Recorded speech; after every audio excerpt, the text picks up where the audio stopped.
ਏਕੰਕਾਰਾ ਸਤਿਗੁਰੂ ਦਹ ਪ੍ਰਸਾਦ ਸਚ ਹੋਇ। Waheguru ji ki fateh, vign vinashan soy. Welcome to Suj Prakash Katha in English. In this episode, we will be doing Raas 2.17 by Teeratha, Bishandas, Manak Chand, Padartha, Taru, Bharu. They are given wisdom. A Sikh named Teeratha Sabharwal came to Guru Ramdas ji. He bowed to Satguru and sat down with the wish of mukti in his heart. He said to Guruji, Shri Guruji, I have come to you for the wisdom of mukti. Whoever has heard the words from your mouth, their sins were washed away and their minds were calm. Shri Guru Ramdas ji gave him wisdom, saying, There is no other virtue bigger than truth. The form of the Parmeshwar is truth as well. If you speak and think the truth, you will merge with Parmeshwar. You will get the happiness of both worlds. The Devatas will respect and worship you. The Satguru is always with the person who speaks the truth. The truth is the greatest virtue. The great wisdom is to be analyzed, and the truth should be said and thought. There is more wisdom to this as well. If saying the truth causes harm to someone, one should not say anything at all. I will tell you an example about this so you can understand this better. There was a sadhu that was sitting near the door of a king's palace. He had been sitting there for many months, doing Simran. The king's son got married. The new bride came to live in the palace. There was a great celebration in the palace as they came back. The house of the prince that was newly married was close by. During the first night, the bride was not able to go to sleep, as it was a new place for her. Near the pillow of the prince, there was a very expensive katar. The princess took the katar out of its sheath and started to look at it. She had it in her hand and noticed that it was very sharp. The prince was asleep, directly below. The katar fell from her hand by accident and fell on top of the prince's stomach. It stabbed him deeply in his abdomen, by which the prince died right away. Since the princess didn't know the prince very well, as it was her first day with him, she wasn't really attached to him. The princess got worried. She figured that if everyone found out what had happened, she would be in deep trouble. She decided to blame the prince's death on someone else. As everyone came into the room in the morning and saw the dead body of the prince, the princess said, There is a sadhu sitting outside. He came here last night and killed my husband with the katar. Now he is posing as a sadhu. The king heard this and cried. The king ordered his soldiers to arrest the sadhu.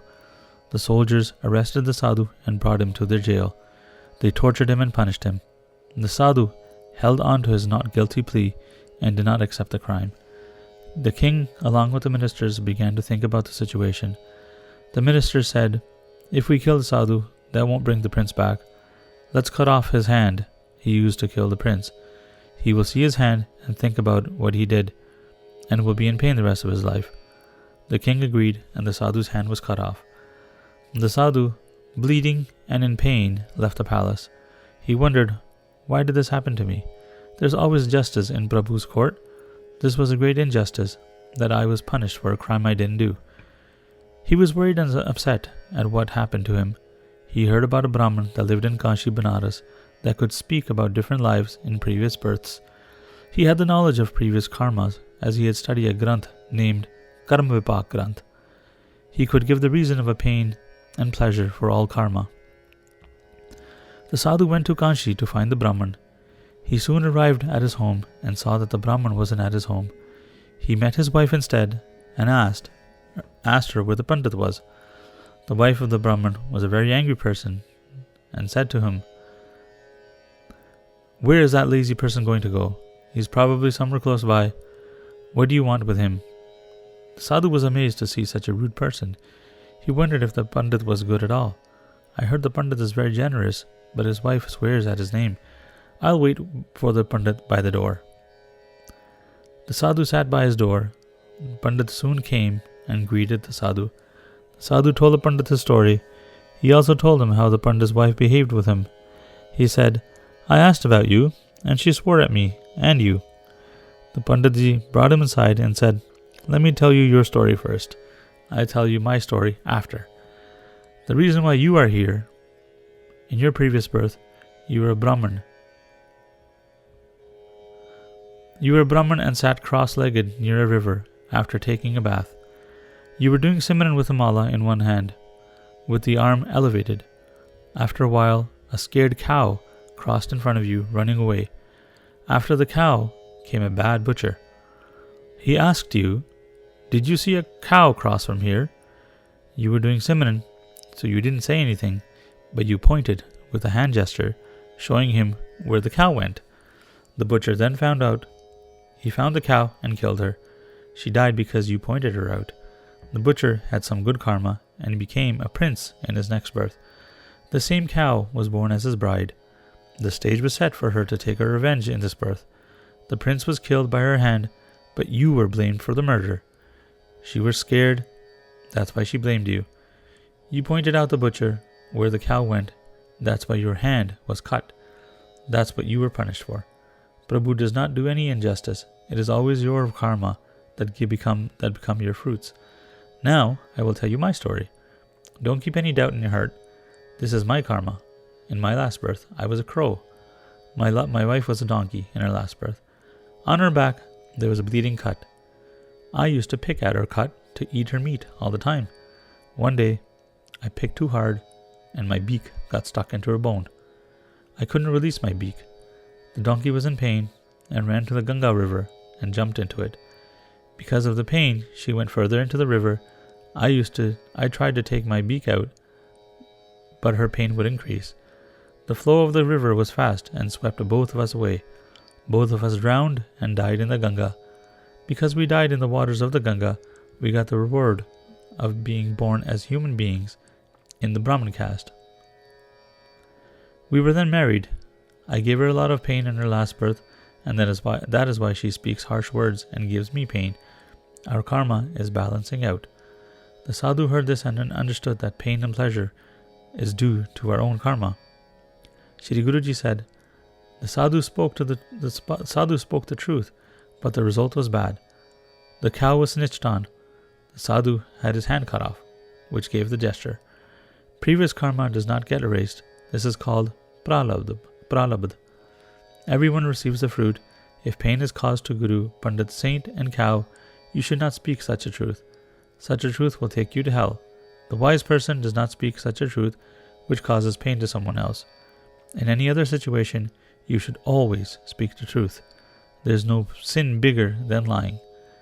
The Guru Sikh should never lie. If a person is released from death or a danger is dispelled, in that situation, that lie is like the truth. But this should be for others, not yourself. Bhai Teeratha heard Guruji's words and began to implement them in his life. He spoke the truth and stayed by the will of Guruji.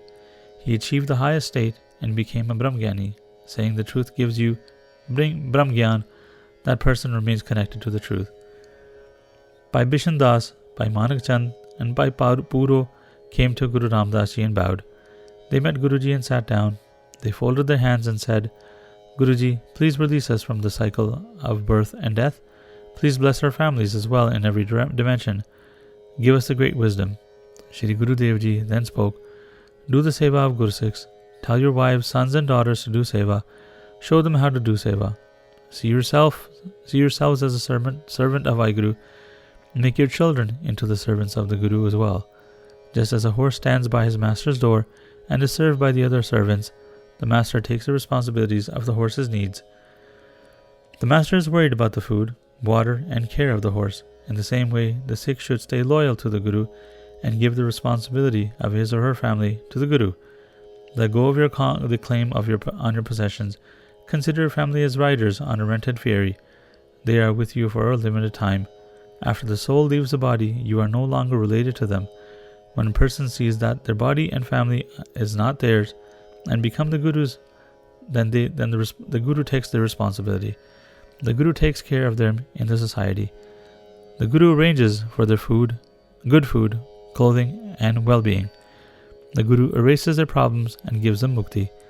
Bhai Bishandas, Manak and Puro heard the wisdom from Guruji and began to live in this way. They received Brahmgyan in the end. 3 Sikhs, Bhai Padartha, Taru and Bharu, came to Guruji's court. There was a great court in session with Katha and Kirtan in progress.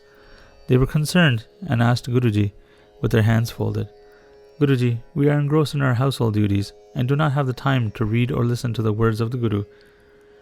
We don't come to Satsangat. Guruji, how will we be blessed? We are at your mercy. We come to you for your blessings. Guru Ram Das Ji said to them, the people that Waheguru has created, their food has been arranged for in advance. You should sit in the Guru's court for this reason. Have determination in your heart and do not wobble. Don't be in doubt.